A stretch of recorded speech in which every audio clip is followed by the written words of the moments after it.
Hi, welcome back to my channel and my first full flight review in quite some time. This in fact is not a new one. This is one that I've kept up my sleeve for quite some time. I filmed this about 3 months before COVID broke out, so it provides a nice look back at what flying used to be like and what we all hope that it will return to once this crisis is over. So look, enjoy as we fly with Air China from Beijing through to Sydney. Cheers.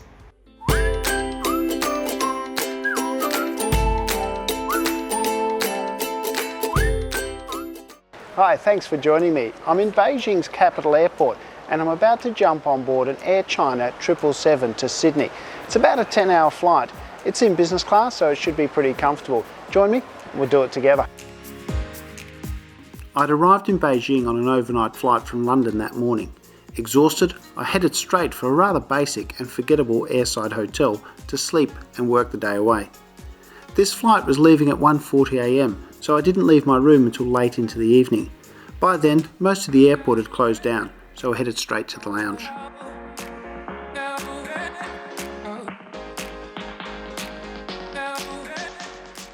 The Air China business class lounge wasn't bad. It was a large open-air lounge on the mezzanine level of the airport. This provided an airy feel and a good view of a late-night card game that was unfolding below us.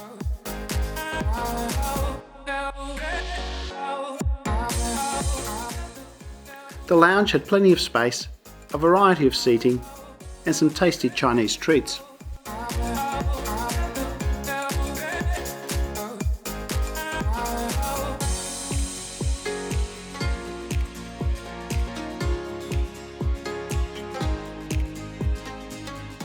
Okay, it's time to fly. Let's go. Sure. Bye-bye.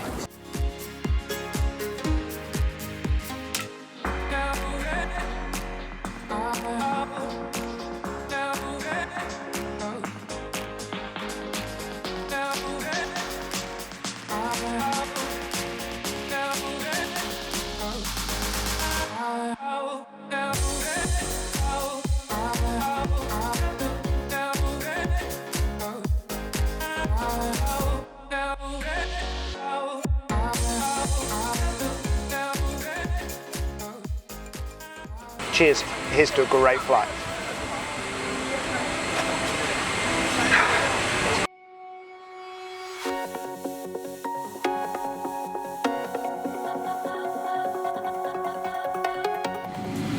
Ladies and gentlemen, welcome aboard this Air China flight. For your safety, please pay attention to the safety instruction of this flight.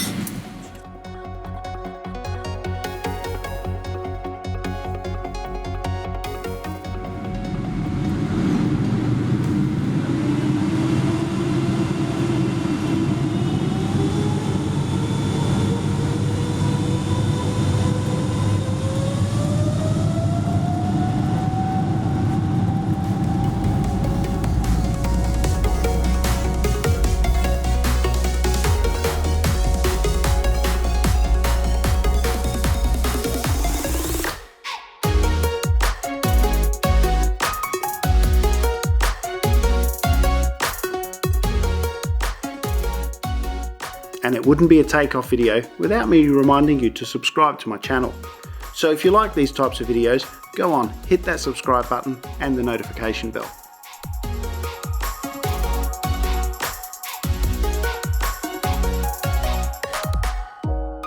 Just like my earlier flight on Air China's A330, business class in this aircraft was laid out in a 222 configuration.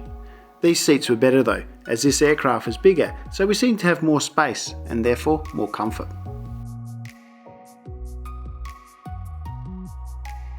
Just like the A330, purple was the choice of colour. The seats were well padded and adjustable using the basic controls. One advantage these seats have over the A330 was they have a lot more storage space. This included a space under the video screen, a magazine rack next to you, and a small nook just over your shoulder where the headphones and your drink bottle live. Individual reading lights and charging points in the form of a universal power point and a USB socket completed the picture. And the tray table worked exactly as you'd expect.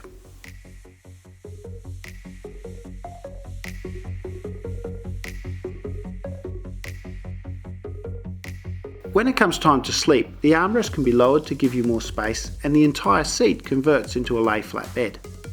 Like many airlines 222 business class seating, the legroom tapers down dramatically, so those of you with fat ankles or massive feet are better off selecting the bulkhead seats, which have much more footroom in bed mode. With a departure time of 1:40 AM, the crew worked hard to get us fed and off the bed as quickly as possible. The first service was a night snack. Learning from my earlier mistake of choosing the Western option, this time I went with the Chinese selection and had beef noodles. It was much better. I show the full menus at the end of the video. The beef noodles were very tasty and came with some fruit and a small packet of, I have no idea.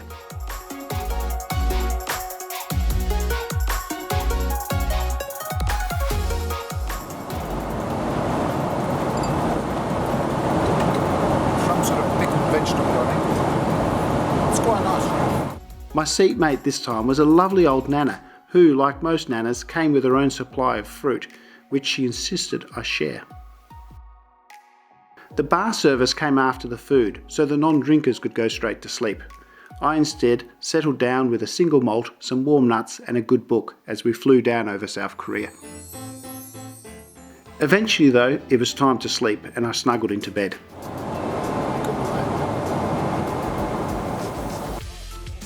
Midnight snacks were available for those who were still hungry. For me, a cup of tea was all I needed. Unfortunately, there were no in-flight PJs provided on board. However, the amenities kit was well stocked with potions and lotions, and the slippers were a nice touch.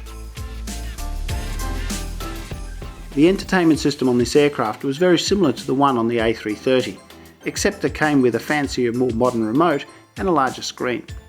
The choices were still relatively limited, although they did offer the chance to learn more about quantum physics. Rather than watch TV and learn about physics, I instead got some video work done while I waited for my next meal. I didn't have to wait too long. The strange timing of this flight meant that we went straight from a midnight snack to a main lunch dinner meal. But my body didn't seem to mind as I devoured the chicken and beef appetizers. Again, I chose wisely, going with the Chinese menu options. My meal consisted of chicken salad, pickled veggies, garlic bread and a main course of sautéed dory fish in sweet and sour sauce with veggies and rice. It was all very tasty.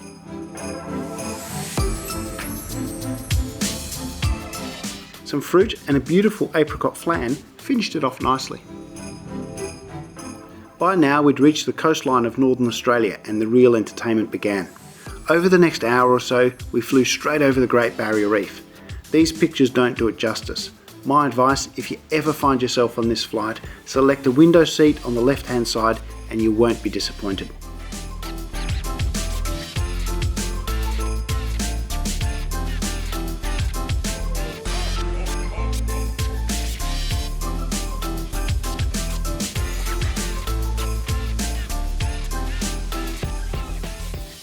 Once we left the coast, the views of the clouds closer to Sydney weren't bad either.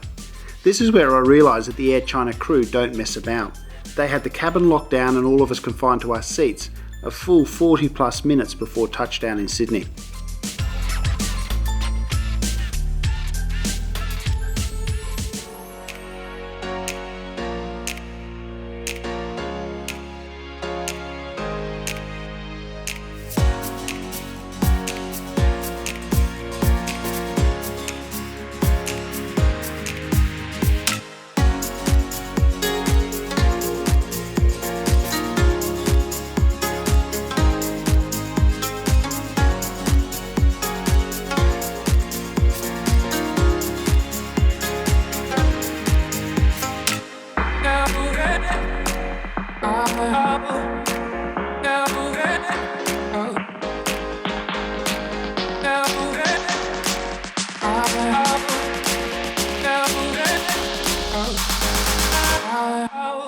That was a great flight. Shesha. Be careful. Thank you. Bye-bye. Bye. So that was Air China on the 777. A much better experience than my first flight with them on the A330. If you haven't seen that review, I'll put the link below. Look, this was better for quite a few reasons. The first being much better seats, and secondly, I think the fact that I chose the Chinese meal options made the meals much better. Obviously, it makes sense to take the Chinese meal options if you're flying a Chinese carrier out of China. The other memory that'll stick with me is those views of the Great Barrier Reef. Absolutely stunning. Look, for me now, I'm heading to the domestic terminal, have a shower in the lounge, and then heading home. Always good to come home after a long flight. But thanks for watching. If you enjoyed this review and this video, please give it a thumbs up, leave a comment, and if you haven't done so, please check out my channel where you'll find a whole lot of other reviews and a lot more on the way. Stick around now for the menus if that's your thing. If not, as always, happy travels.